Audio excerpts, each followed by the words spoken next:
What's up, y'all? Erroneous here, back with another Raid Shadow Legends video. We got some more information on the Grim Forest today. I'm going to dive into one of the videos for the lore of Grim Forest, and then a couple of slides on what you can actually utilize for champions. You could basically use, I think, about 20 champions in a deck-like format, and then also any additional information we've received so far. So let's get right into it. Here we go. Let's do it. Ooh. What do we have here? More have come. More have come. The tree has called to them. There's always more. Year after year, age after age, drawn to this grim forest like silly little flies to the flames. They all want something from this place. Sounds kind of like Schmeagol from the Lord of the Rings. Kind of interesting. Seek glory. None have found it yet, but I've found plenty worth taking from their corpses. Then there are the thieves.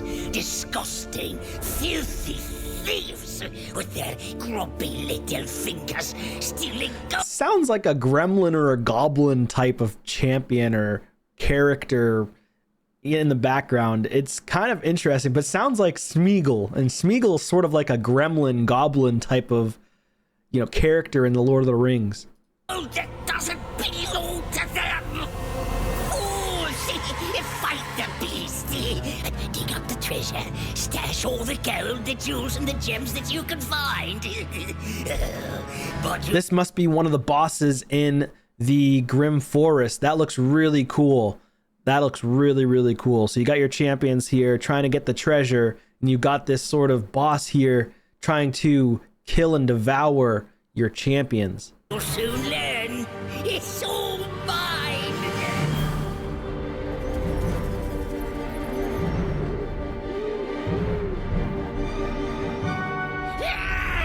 I earned it. There. Okay, so it is a goblin champion or a foe. Square. No one knows this land like I do. And a thief who could steal it from. Oh! Now you've done it. It's coming. The forest has marked you, little flies, and you can't escape. Very cool.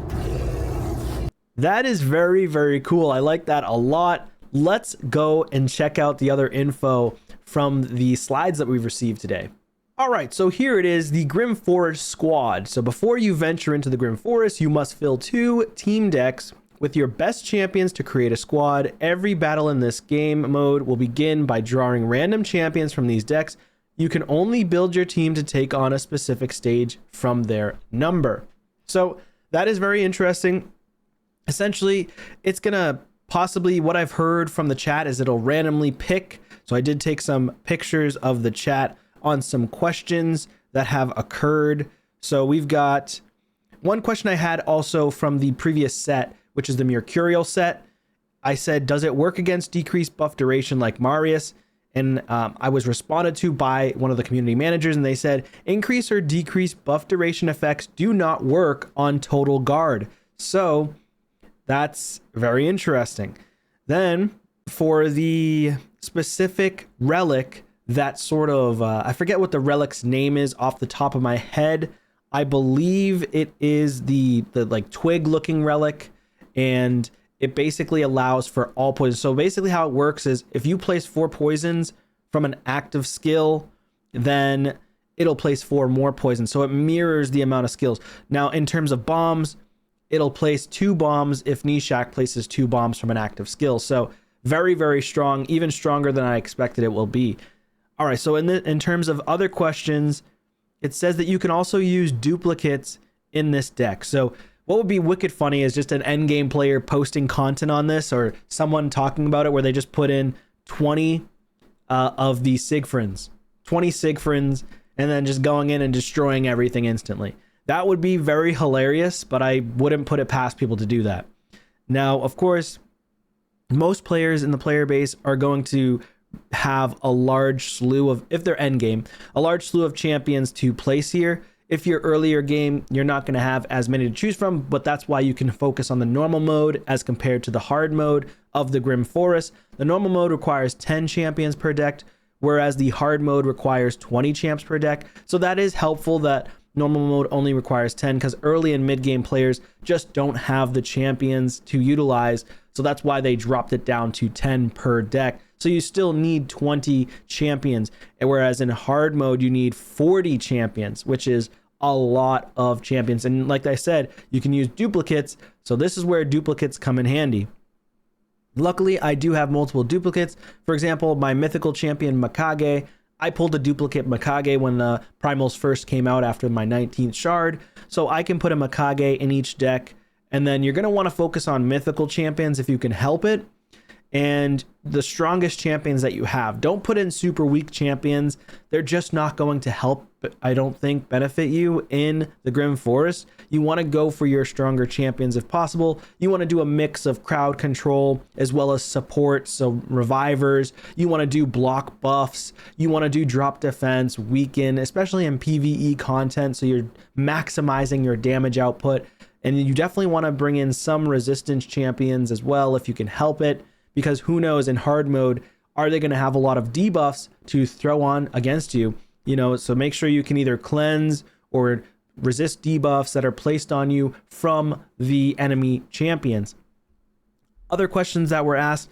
So this content is going to have 7 bosses in total, which means in my eyes, this is the brand new content with the total 7 bosses. Okay, and then we don't have any additional information if they're going to bring out new content in the future other than the Greek faction that I'm aware of. So then we got this question that came up. You can't burn it, you can't bomb it, you can't steal it, you can't strip it, and you can't lock out for the 9-piece Mercurial set. So it's basically the most broken set in the game for PvP right now. So you're definitely going to want to farm for this when Grim Forest comes out. All right, so some people just had questions about relics, but they are neither here nor there, I think. Anyways, in my opinion, this is going to be interesting. The other thing about this is that when you have 20 champs per deck, just because you have these 20 champs, each round or each stage is going to randomly pick champs potentially for you. So you can't just choose which champs you want to use. It might randomly pick champs for you. So be mindful of that.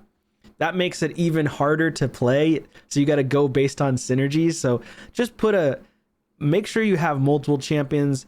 Make sure you have multiple support, multiple damage dealers, and defensive based, protection based champions. It's going to be very interesting because you never know what you're going to get, basically. So that's where it makes this content extremely interesting, in my opinion. I think it makes synergy a lot harder to choose from, unless it's picking, for example, if a stage says, here, we're going to pick 2 supports and we're going to pick 2 damage dealers based on attack or defense, and then we're going to pick maybe an HP champion or whatever, what have you. I don't know exactly how it's going to pick and choose your champions or allow you to choose your champions from that standpoint. Another teaser here is it does say you can speed run and face all the bosses at once in hard mode, or you can take on one boss at a time. Now, obviously, if you're trying to speed run it, it's going to be extremely difficult, and you need the best champions possible or extremely good gear alongside really good champions in order to beat all these champs at once. More than likely, one or more of these champions, these enemies, are going to be mythical. And there is a chance, I think there's a high chance that you might even see new mythicals. These enemies will end up being champs you can pull in game as well, potentially. Because in event dungeons, you could pull Odin. You can also pull that new demon champion, which is Karosa. She was also an event dungeon boss. So similar to that, I do believe that some of these bosses are going to convert over and be mirrored as champions that you can pull in game. So keep that in mind. But let me know your thoughts in the comments down below. What do you think of the hard mode requirements versus the normal mode requirements? Do you think this is kind of interesting, a different change in the game mechanics? I think they're positive changes. It's different. You don't know what you're going to get. which means it's just going to be all over the place, but it's going to be fun nonetheless. I do like the lore video as well. Super, super cool. Anyways, that's going to be it for this one, guys. Make sure you leave a like on the video on your way out, subscribe to the channel, and turn the notification bell on so you don't miss another upload such as this one. And I will see you on a video soon. Take care.